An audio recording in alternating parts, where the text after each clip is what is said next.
Billionaire catches single dad janitor in the act and can't believe what she sees. Sabrina Lennox never imagined that coming home 2 hours early on a Tuesday afternoon would completely change her life. As she walked down the quiet hallway of her Beverly Hills mansion, an unexpected sound made her stop. If you believe in kindness, second chances, and the power of small moments to change lives, please like, comment, share, and subscribe to Kindness True Stories. Also, tell us in the comments where in the world are you watching from. It was laughter, real laughter, bright and full of life, coming from Julian's room, her 6-year-old son, who she thought had forgotten how to smile for months. Julian was born with Duchenne muscular dystrophy, a rare disease that gradually took away his ability to move. Ever since being diagnosed at the age of 4, the boy had relied on a wheelchair and various support devices. Every time she saw him struggle to move his small legs, Sabrina felt her heart shatter into pieces. And instead of facing that pain, she buried herself in work. Endless meetings, multi-billion-dollar deals, as if non-stop working could numb the helplessness of a mother who couldn't save her own child. That lingering guilt slowly ate her away, turning Sabrina Lennox into the cold, untouchable woman the financial world revered, while her own son had become a stranger to her. Approaching the half-closed door, Sabrina peeked through the crack, and the blood in her veins froze. Elliot Hayes, the janitor she had hired 6 months ago, was kneeling beside Julian. But what made her heart stop wasn't the sight itself. It was what he was doing.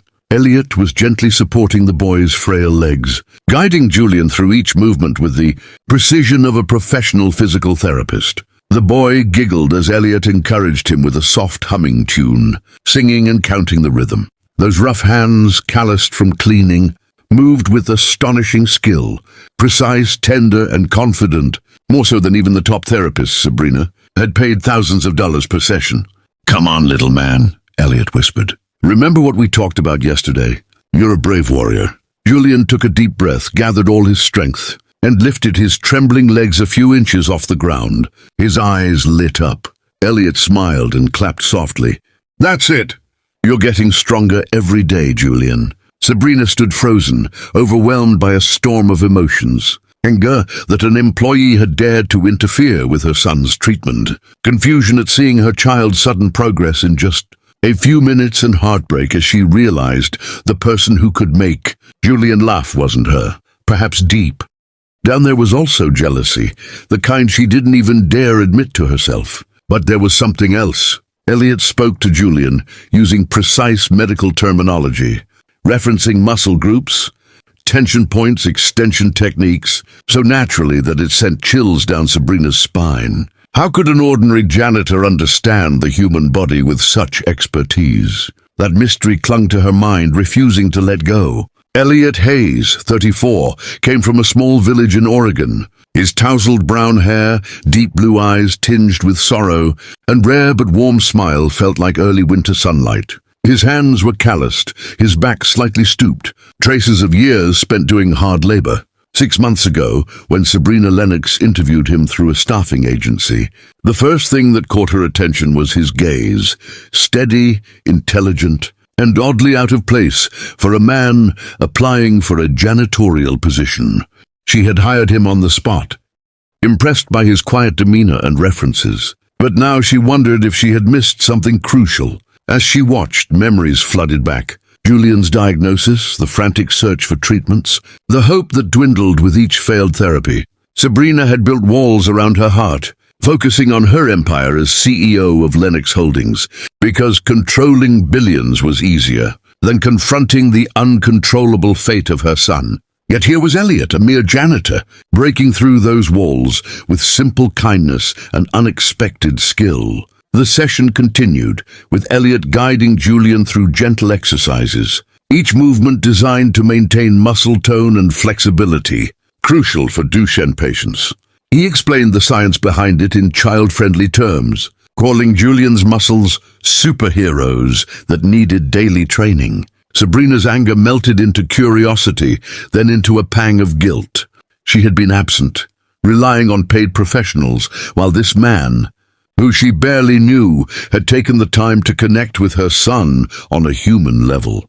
She thought about the long hours she spent at the office, the missed bedtime stories, the tears Julian shed alone. Elliot, on the other hand, had become a consistent presence, always cheerful during his cleaning rounds, often stopping to chat with Julian. But this was beyond chatting. This was therapy, and it was working. Julian's laughter echoed again, and Sabrina felt a tear slide down her cheek. She wiped it away, ashamed of her own emotions. Just then, Elliot looked up, his eyes meeting hers through the crack in the door. He didn't seem surprised. Instead, he gave a slight nod, as if acknowledging her presence, then turned back to Julian. "Okay, champ, let's take a break. You've done amazing today." Julian beamed, his face flushed with effort and joy. "Elliot, will you come back tomorrow?" "Of course I will. We have to keep those muscles strong, right?" Elliot ruffled Julian's hair, then stood up, his joints cracking slightly from kneeling. Sabrina took a step back, her mind racing. She needed answers. Who was Elliot Hayes, really? As Elliot left the room, he found Sabrina waiting in the hallway, her arms crossed, her expression a mix of sternness and vulnerability. "Mr. Hayes, we need to talk," she said, her voice trembling slightly. Elliot nodded, his calm demeanor unshaken. "Of course, Miss Lennox, let's go to the study." Once inside, Sabrina didn't waste time. "What were you doing with my son? And how do you know so much about physical therapy? You're a janitor, for God's sake." Elliot took a deep breath, his eyes softening. "I'm a janitor, yes, but I wasn't always one. Before this, I was a physical therapist specializing in pediatric neuromuscular diseases. I worked at a clinic in Oregon for years, but after a personal tragedy, I left that life behind. I needed a fresh start, something simple where I could help without the pressure of titles. When I saw Julian, I recognized the signs of Duchenne, and I couldn't just stand by. I know I overstepped, and I'm sorry if I caused any distress. But seeing him improve, even a little, has been worth it." Sabrina listened, her heart pounding. The pieces fell into place, the expertise, the terminology, the compassion. She felt a surge of hope, but also fear. "Why didn't you tell me? Woshua, would you have believed me? A janitor claiming to be a therapist. I thought actions would speak louder than words. And Julian, he needed someone who could make him smile while working on his muscles. The therapists you hired were excellent, but they focused solely on the physical. Julian needed emotional support too." Sabrina sank into a chair, overwhelmed.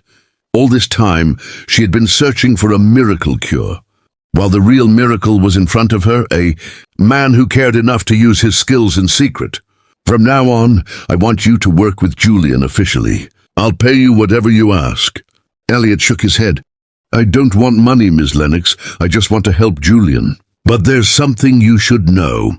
Duchenne is progressive, but with consistent therapy, we can slow its advance and improve his quality of life. I've been developing a regimen for him, and I believe we can achieve significant milestones." Sabrina agreed, and over the next weeks, Elliot became Julian's primary therapist, working with him daily. Julian's progress was remarkable. He gained slight movements in his legs, his mood lifted, and he started engaging more with the world. Sabrina, inspired by Elliot's selflessness, began to spend more time at home, reconnecting with her son. She learned the exercises, joined in the sessions, and slowly, the cold facade she wore began to thaw. But the mystery of Elliot's past lingered. One evening, while reviewing security footage, Sabrina noticed Elliot leaving a package at a neighbor's house, neighbor whose child also had a mobility issue. Curious, she followed him discreetly and discovered that Elliot was secretly helping several families in the area, using his skills to assist children with disabilities, all while working as a janitor.